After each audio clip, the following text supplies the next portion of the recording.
I will be advocating vote leave. Think of your grandchildren. Shock to our economy after leaving Europe would tip the country into recession.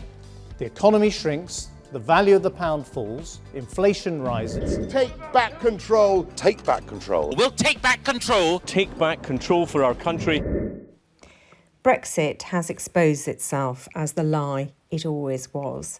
And every day, more and more people admit that Brexit was a mistake. We've since had a general election which has elected over 500 MPs to our Parliament who are not Brexiteers.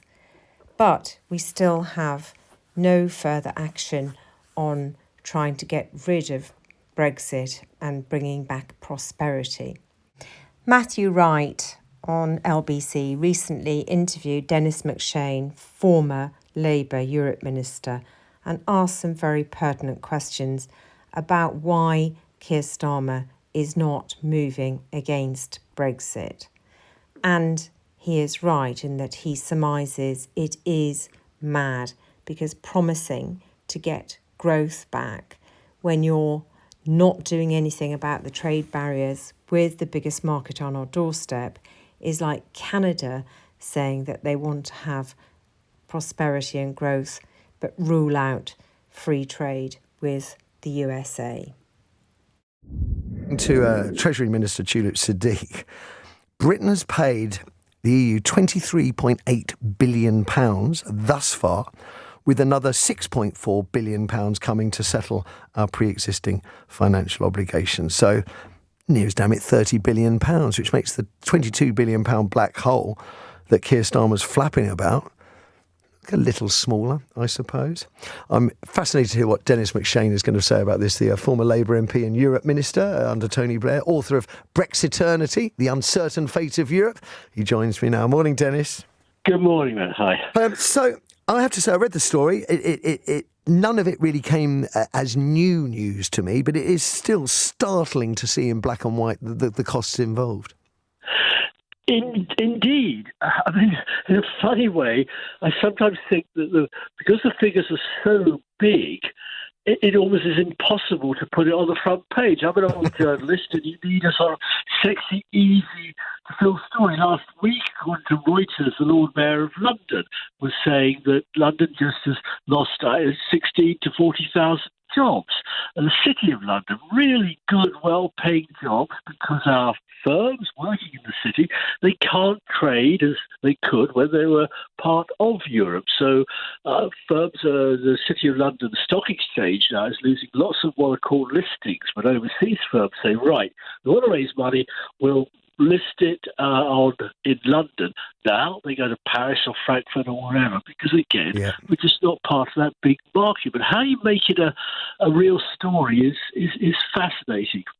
Can I ask where this leaves Keir Starmer? Because we've been reading that there's sort of been sort of soft diplomacy going on in the background, lots of visits to European heads of state and such like. But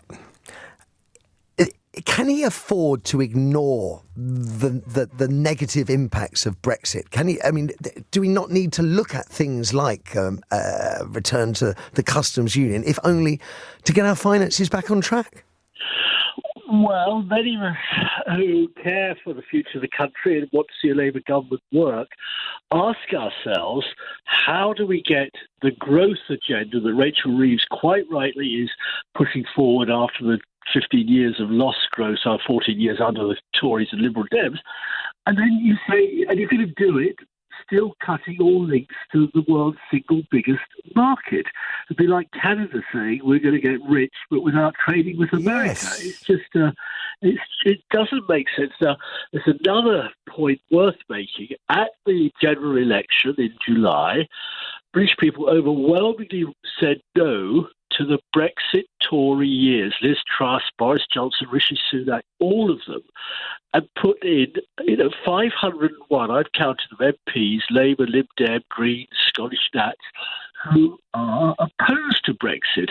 So that's a huge mandate. No government's had a mandate like that, an issue like that, for 100 years.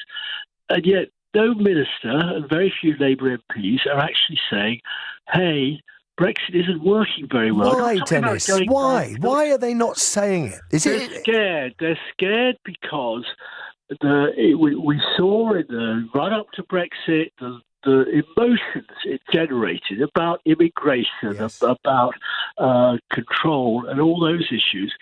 People don't want to open that particular can of worms again, which I understand. I fully understand. I'm pro-European. I'm not for a second saying rejoin tomorrow. I've got the T-shirt, but it's at the bottom of my drawer.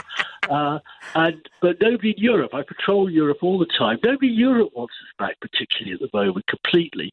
But they do ask, well, why can't you share in university funding? Why can't you let your young artists travel freely to Europe? Why can't you let some of your people who want to retire, if they want to retire, buy a nice warm place in Spain or Portugal or wherever?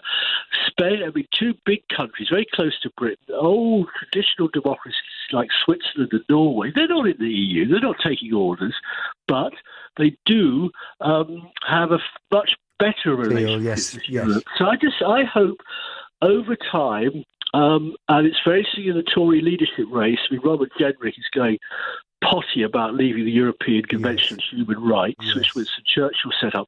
Kemi Badenoch is not exactly a left-winger, not my cup of tea. She's saying, oh, that's daft. And it is daft. So perhaps we'll see. We'll have to wait till after the leadership choice is made. Maybe the Tories are always a party of Europe, not Labour. That was quite. They used to be, Dennis, and I think in part that the division over Europe has obviously paved the way for things like reform and the fact that they just had their worst electoral performance in a. Thanks for watching the video. Don't forget to comment below, let me know what you think. And if you haven't subscribed, please do subscribe.